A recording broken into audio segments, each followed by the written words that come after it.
Technologiquement, les Américains peuvent le faire. Ils sont simplement intéressés de voir comment nous, on l'a mis en place dans notre pays, comment notre système a permis de le faire. C'est des relations qui se font actuellement au niveau universitaire.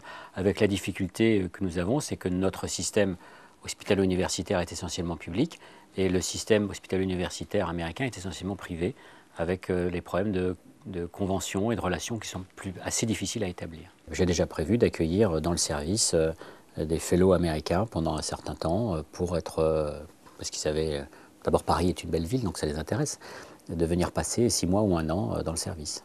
C'est pour éviter qu'on se retrouve avec une politique du marché pure et dure et que les Américains viennent débaucher des gens chez moi ou même moi-même à prix de gros millions de dollars, comme ils savent le faire régulièrement, en déshabillant la France de gens qui savent faire.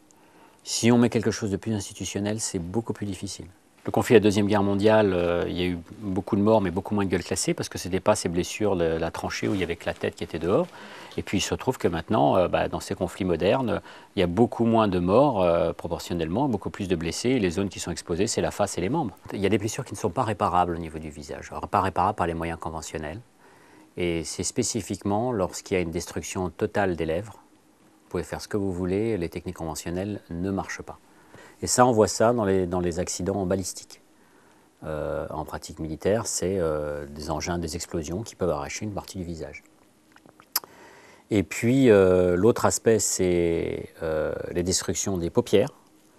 Mais la destruction totale des paupières. Quand il y a une destruction totale des paupières, nous n'arrivons pas à les reconstruire correctement. Sinon, on arrive à réparer le nez de travers, le visage coupé en deux, la moitié des os cassés, et tout ça, on arrive à réparer. Le patient que nous avons greffé, c'est le patient espagnol que nous avons greffé il y a 1 an. Et ça, c'était son crâne, ce qu'on utilise pour pouvoir préparer les interventions.